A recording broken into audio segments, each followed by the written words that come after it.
Di mana sih bertugas? Silakan. Untuk ini kami berikan kesempatan sebesar-besarnya, seluas-luasnya kepada Dr. G. Kita kasih semangat sekali lagi. Monggo Ibu. Terima kasih Ibu. Saya mohon izin untuk berdiri. Saya mohon izin untuk ada di bawah. Sepertinya tidak enak kalau tidak dekat. Bismillahirrahmanirrahim. Assalamualaikum warahmatullahi wabarakatuh. Segala puji syukur pada Allah karena pada hari ini saya bisa ada di Banjarbaru. Baru pertama kalinya saya hadir di sini. Salam beribu kepada baginda Rasulullah Muhammad SAW. Semoga bisa menolong dari dunia sampai dengan akhir zaman. Bapak-bapak, ibu-ibu yang saya muliakan, para orang tua murid, Bapak Edi, Ibu Yunita dan semua guru-guru yang ada di sini, saya mengucapkan terima kasih sekali. Alhamdulillah sekali saya senang bisa hadir bersama orang tua yang luar biasa yang sudah meluangkan waktunya yang berharga untuk bisa hadir di sini. Aplaus buat kita semua yang ada di sini. Kata pepatah mengatakan, tak kenal maka tak sayang, begitu katanya ya. Maka izinkanlah saya di sini untuk memperkenalkan diri. Nama saya panjang sekali ya, sekampung dipakai kalau mau nama lengkapnya. Nama saya Martina Silviarini Suryawidati. Aja Bu ya, panjang banget deh. Ternyata kata orang benar ya, nama adalah doa. Tentu orang tua memberi nama yang panjang, tentu ada maksudnya, ada maknanya, dan saya pun membuktikan. Kata Martina itu diambil dari Martina Navratilova. Kalau yang tahu, kalau yang itu berarti umurnya ketahuan juga ya. Beliau adalah juara petenis Wimbledon 9 kali berturut-turut, Martina Navratilova. Tapi karena orang Jawa, kalau ngambil Navratilova-nya kayak gimana gitu ya, ngambilan Martinanya. Dan lahirnya di bulan Maret. Dan yang kedua, nama saya adalah Silviarini. Silviarini itu berasal dari Silvertris, cemara gunung. Karena saya dulu kerjanya di perhutani.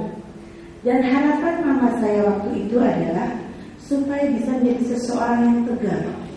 Cemara gunung itu tempatnya di atas atau di bawah ya? Di atas ya, banyak anginnya, banyak badainya, kadang-kadang ada petirnya. Dan itulah harapannya supaya menjadi seseorang yang tegar katanya. Nama selanjutnya Surya. Harapannya bisa bermanfaat untuk banyak orang, bisa memberikan manfaat dengan keberadaan saya nantinya. Orang-orang itu akan bisa mendapatkan sesuatu yang nanti bisa menjadi bekal saya pulang ke kampung akhirat. Dan yang ketiga namanya Widati, yang menghormati dokternya yang mengoperasi namanya Widarto. Itulah jadi namanya panjang banget. Waktu terus berjalan, ya, dan akhirnya saya pun mulai mengetahui arti nama saya. Waktu SMP, saya selalu jadi tempat curhat teman-teman saya. Vivi, apa mamamu bercurah, aku sedih, duh kamu kasihan banget ya. Aduh, aku tadi dipukul, mamaku suka pukul. Aduh kamu yang sabar ya. Mama suka teriak-teriak. Jadi tempat curhat. Dan saya bilang gini waktu itu, saya enggak tuh, saya hidup tuh baik-baik aja. Mama-mamaku baik banget. Aku sayang banget sama mama papa. Aku nggak ada tuh episode tangis menangis. Tapi ternyata manusia nggak boleh sombong ya. Episode hidup saya pun berjalan waktu itu. Ternyata mama saya tervonis kena kanker ovarium dan waktu ditemukan di stadium 4, stadium yang sudah tidak ada obatnya, stadium yang harus kemoterapi setiap bulan. Dan waktu itu di malam harus ke Surabaya di Dr. Sutomo dengan perawatan. Waktu berjalan dan berjalan, ternyata doa terus mengalir. Mama saya harus berpulang ke Rahmatullah di saat saya berusia 3 SMP. Waktu itu saya merasa, ya Allah, kenapa mama saya harus diambil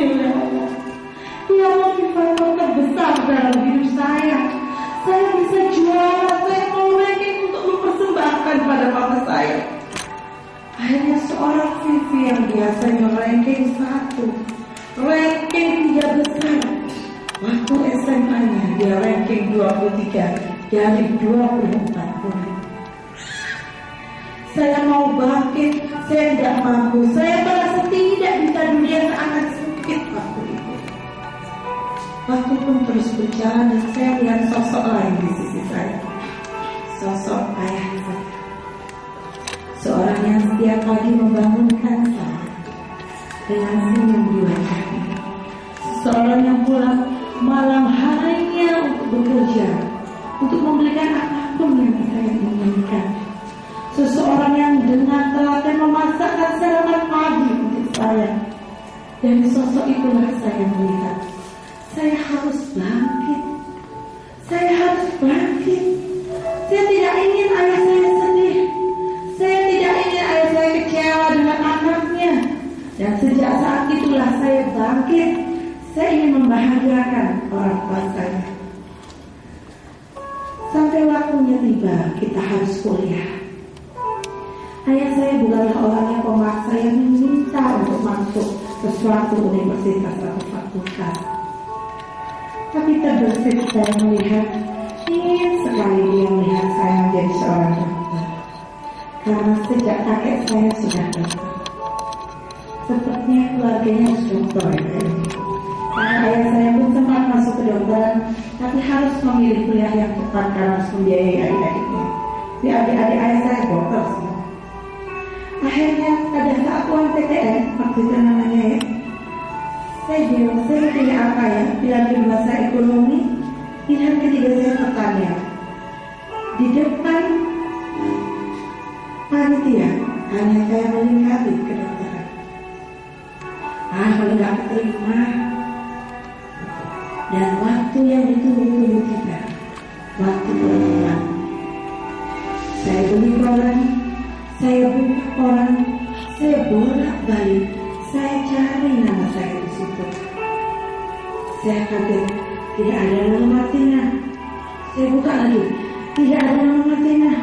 Saya buka lagi, apakah saya tidak terima? Ternyata saya salah buka, Bapak Ibu. Saya buka di IPA, saya ke TPC. Berpengalaman ya, bersama kali ya, Ada terbukalah saat itu di lembar IPC. Nama saya Martina Silvera, masuk di Fakultas Kedokteran Brawijaya. Saya tunjukkan koran itu pada ayah saya, dan senyum bahagia ada di wajahnya. Senyum yang tidak akan pernah saya lupakan seumur hidupku. Senyum seorang ayah yang bangga pada anak. Senyum yang tidak akan pernah saya lupakan walaupun saya sudah tua nanti. Ternyata doa itu pun terus mengalir dari nama saya. Di suatu pagi, di 5 hari bulan Syawal, tiba-tiba saya mendengar teriakan dari kamar mandi. Dan saya berlari menuju sana. Ada apa? Tiba-tiba tidak terdengar apapun di pintu itu. Saya ketok tidak terdengar. Tiba-tiba terbuka pintu itu dengan tiba-tiba ayah saya sudah berdengar, Vivi tolong, Papa, saya waktu itu baru semester 5 kedokteran. Saya tidak tahu apa yang harus kulakukan. Saya hanya menelpon tetangga saya dokter, dan ternyata dikatakan bahwa saya kena serangan jantung. Saya pun larikan ke rumah sakit. Tapi takdir berkata lain. Jam 4 sore, Bapak saya pun meninggalkan saya untuk selamanya. Dan saya adalah seorang anak tunggal. Waktu itu saya berkata, Ya Allah, kenapa ini terjadi pada saya ya Allah? Saya adalah anak yang berbakti sama orang tua. Saya tidak pernah melakukan perintah orang tua. Saya selalu memberikan yang terbaik. Tapi kenapa ya Allah? Kau berikan ya Allah, Kau berikan papaku, Kau ambil, mamaku Kau ambil, dan aku menjadi orang sebagai apa di malam. Tidak ada saudara ayah dan ibu saya di mana. Hanya sama-sama pendapatnya. Tapi saya mencuri tahu saat ini, jika mungkin Allah tidak memberikan itu, maka saya tidak akan punya keinginan yang kuat saat saya bersama anak-anak saya bahwa saya ingin selalu mendampingi dia di setiap tahapan tumbuh kembangnya. Saya ingin bersamanya di sisinya. Saya ingin mendampinginya sebisa dan semampu saya, karena saya tidak akan pernah tahu kapan saya berpisah dengan dia. Karena saya tidak pernah tahu kapan malaikat maut akan menjemput saya. Dan saya tidak akan pernah tahu apakah anak saya sudah bisa mendoakan saya saat saya telah meninggal.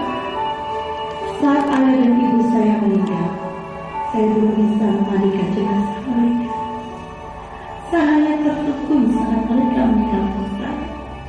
Tapi saya tidak mau itu terjadi pada anak-anak saya. Saya ingin mereka bisa mendoakan saya. Allahumma firli wa liwalidayya warhamhuma kama rabbayani shaghir. Saya ingin yang mengajarkan doa itu adalah saya pada mereka. Saya ingin mereka tetap melaksanakan sholat kalau saya sudah tidak ada di sampingnya. Dan saya ingin dibukakan pintu surga oleh anak-anak saya saat saya nanti telah meninggal. Mungkin jika Allah tidak memanggil orang tua saya dengan cepat, dan saya pun tidak hadir sama ibu-ibu dan bapak di sini. Oleh karena itulah saya bertekad, bagaimana sebelum ajal menjemput saya mempunyai karya yang usianya lebih panjang daripada usia saya. Saya punya ilmu bermanfaat yang telah saya bagikan pada orang-orang yang saya sayang. Saya bisa menjadikan orang lain bisa baik kehidupan bersama anak-anaknya. Dan akhirnya saya banyak mengadakan seminar keliling Indonesia, karena saya ingin setiap orang tua memiliki surga kelak. Karena surga itu sekarang sedang ditunjukkan dan setiap hari bersama kita. Karena saya ingin yang terbaik dalam kehidupan ini, yang terbaik untuk mendidik anak-anak saya. Saya pun membuka sekolah yang bernama Rumah Cerdas. Rumah Cerdas saat ini sudah ada di 9 kota. 9 kota, dan karya kecil ini harapan saya bisa menjadi tabungan saya kelak jika saya menghadap ke Allah. Semoga anak-anak di Rumah Cerdas ini setia membaca bismillah. Semoga pahala kita mengalir kepada saya.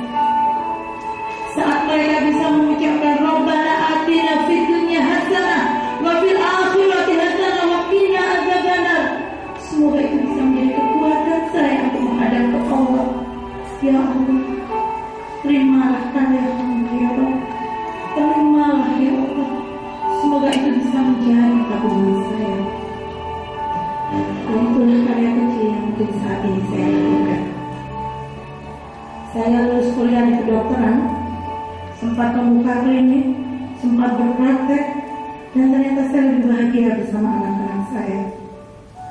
Karena saya tidak sanggup melihat dia dipegang oleh seorang asisten, dan saya tidak tahu latar belakang pendidikannya. Karena saya tidak mau saat saya mempertanggungjawabkan tanya Allah nanti kemana saya menjadi anak, dan saya tidak bisa menjawabnya. Saya inginkan bahwa setiap karya saya, setiap hembusan nafas saya bisa mengantarkan anak-anak menemukan surganya. Pada saat ini, saya sering sekali melihat, mendengar sekolah-sekolah mengatakan karakter. Sebenarnya apa yang dimaksud karakter? Sering disebutkan.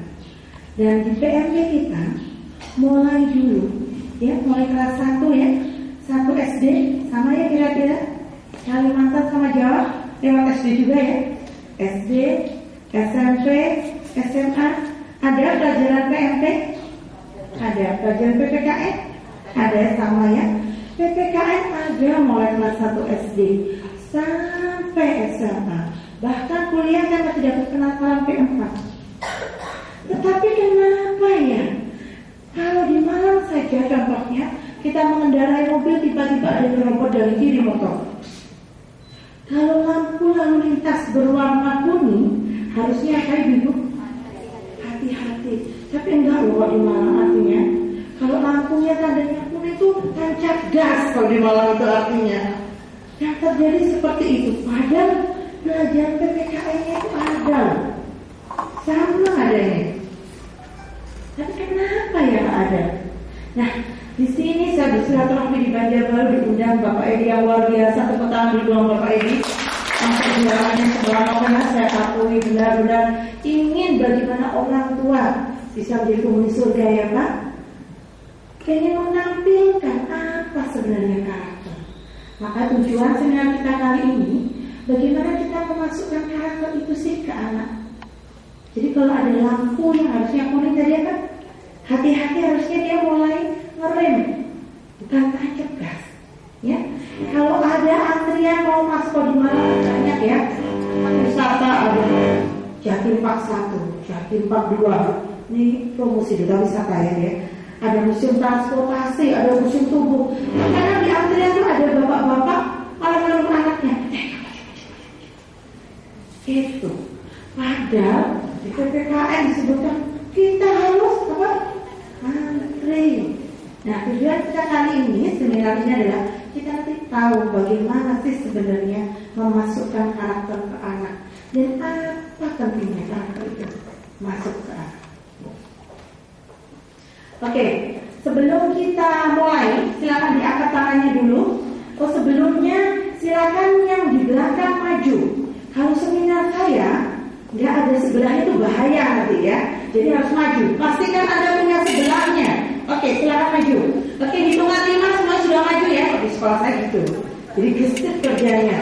Karakter gesit yang mau dimasukkan. Oke, 1, silakan maju ke depan. 2, oke. 3. Oke ya, pastikan kanan kirinya ada sebelahnya. Bahaya kalau nggak ada sebelahnya ya. Bukan sulap, bukan sihir. Nanti kalau nggak ada sebelahnya berbahaya gitu ya. Oke, sudah semua di sebelahnya. Oke, 4 dan 5. Nah, kita semua silakan diangkat tangannya. Mohon izin semuanya bersedia mengangkat tangannya sebelah kanan. Kemudian diletakkan di pundak temannya ya, sebelah kanan. Oke. Ikuti kata-kata saya. Seseorang pembelajar yang luar biasa itu bisa mengikuti. Dan anak-anak ahlinya. Ikutin ya. Bapak Bunga. HP-nya sudah bisa. Oke. Kalau datanya nanti bunyi, HP-nya boleh buat saya ya. Oke. Tangan kiri yang di atas, ke pundak kiri temannya. Terima kasih sudah diingatkan. Boleh deh HP-nya diambil kalau bunyi. Oke, saya mohon maaf, mohon izin HP-nya bisa di-silent dulu. Karena saya tuh terbiasa kalau seminar tiba-tiba HP-nya nyala, aku langsung lupa. Nanti kalau lupa, saya mulai lagi dari awal Bu. Kita pulang isya nanti ya. Oke, mohon izin untuk bisa disarankan. Kalau ikut seminar saya juga, pastikan semuanya bergembira. Nah, karena apa? Tadi Pak Edi sudah menyampaikan ada 3 lapisan otak dalam manusia. Karena saya dulu belajar kedokteran, saya belajarnya Bu 3 semester otak itu aja. Otak-otak bisa dicamil ya. Kalau otak manusia nih, subhanallah ruwetnya ya. Tapi Allah benar-benar mengatur setiap benang saraf itu. Kalau error 1 aja, sudah kita stop. Ya, semoga kita berdoa tidak error. Oke, kita harus bahagia Bu, karena lapisan otak itu ada 3. Yang pertama adalah otak reptil, atau otak batang otak. Kalau otak reptil itu gini biasanya. Kalau di sekolah karakter ini tunas bahasa nggak ada kayak gitu ya. Gini. Kalau yang pakai reptil, duduk. Buka bukunya, nyanyi, selesai, pulang. Nah itu pakai otak reptil kerjanya, direct teaching namanya. Anak kira-kira bisa mikir? Ngeri banget mama bisa nggak sekolah di sekolah rumah takut mah. Nah itu otak reptil karena digunakan gurunya. Saya yakin guru-guru di sini tidak pakai itu. Kalau otak reptilnya yang kita gunakan kayak mama di rumah, gimana? Udah pulang? Tadi belajar apa? Kamu udah pulang dong? Udah, duduk, cari baju, makan. Nah itu reptil. Efeknya apa Bu? Pak? waktu besar nanti dia tidak punya inisiatif. Habis makan taruh. Lah, kok nggak jadi? Baru dia ambil. Rumah berantakan, kayak kapal pecah. Dia aktif. Kalau rumah berantakan kayak kapal pecah nggak dibeliin? Baru jalan. Itu terlalu banyak dengan ecing dan itu tidak baik. Jadi diberikan karakter kita tidak menggunakan itu, ya. Itu adalah otak level pertama. Jadi kalau datang muridnya ke sekolah, bunda-bunda, pastikan bundanya senyum dulu, ya. Masalah yang di rumah tuh taruh di pagar sekolah, di luarnya pagar sekolah, masuk senyum, ya. Jangan jadi otak reptilnya anak tidak menolak. Kalau aja punya, terus apa? Jatuh terlambat kan? Udah nggak nyaman, dia tidak akan bisa menerima pembelajaran. Padahal belajarnya bukan di otak reptil ya mama-mama. Otak kalau reptilnya dia nyaman, dulunya manis, suka senyum, ini cantik-cantik semua dulunya saya lihat ya. Alhamdulillah ya. Naik lagi ke otak yang namanya otak kedua, limbik, mamalia, merasa diterima. Makanya perlunya pujian pada anak.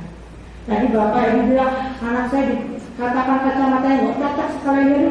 Sakitnya tuh di sini ya pak, langsung membekas mendarah daging, ya. Makanya pastikan kita memuji.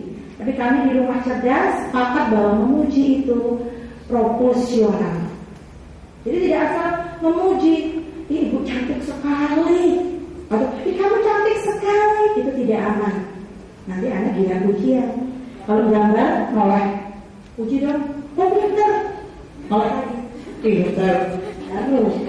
Jadi kalau kita memuji anak pastikan sesuai dosis. Kita kalau minum obat juga kalau banyak dosisnya gimana? Overdosis. Jadi kita bisa bilang sesuai fakta. Alhamdulillah kakak hari ini segar sekali karena sudah mandi. Jadi jelas. Alhamdulillah kakak baik sudah membereskan mainan. Yang karena kita baru datang kita lihat sekilas dia komputer. Padahal baru jilid adiknya tadi nggak kelihatan aja. Jadi pastikan sesuai dosis itu otak grade kedua atas reptil mamalia. Nah kalau kita mau ngajarin anak itu, kita ada di otak yang tertinggi namanya otak neokortex atau otak berpikirnya dia. Tapi kalau reptilnya tertutup, ya takut dunia serem, tidak pernah dipuji, diterima apa adanya anaknya, nggak mungkin gerbang otak di otak ketiga terbuka ibu. Saklarnya itu di otak yang limbik kan. Nah maka di sini kita semua harus bahagia, ya. Jangan sampai waktu pulang ditanya tadi materinya apa enggak? Oh kalau materi tuh gede gitu ya. Aduh sakit saya lagi gitu. Oke semangat, mohon izin mulai berdiri. Kita mau bergembira dulu. Oke.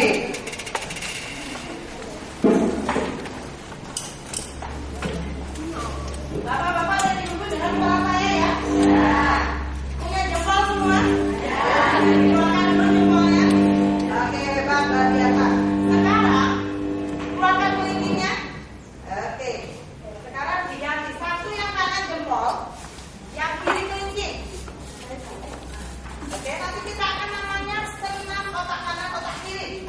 Kita akan senam. Gerakan pertamanya 1. Nanti pindah 2. Boleh pindah 3, 4, 5, 6. Kelihatan? Jadi kalau tadi jempolnya kanan, kelingkingnya kiri. Selanjutnya yang kanan, jempolnya kanan, kelingkingnya kiri. Terus nanti yang kiri, keluar kelingkingnya, yang kanan jempolnya. Jadi bisa ya. Itu gerakan pertama. Gerakan berapa? Itu pertama. Mau lebih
Habisin dulu.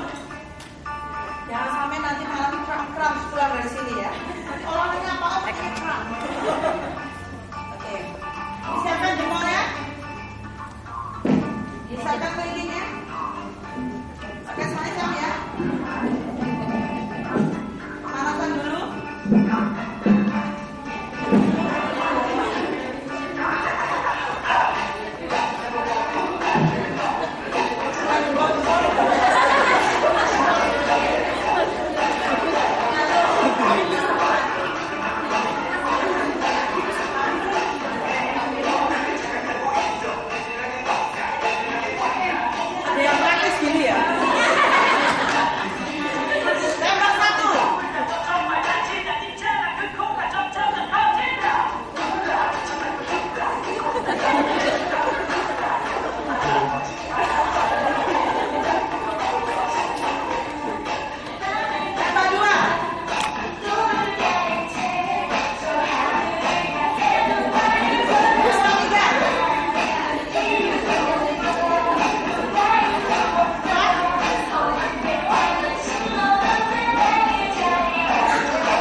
Buka bukunya, mama mau ngajarin.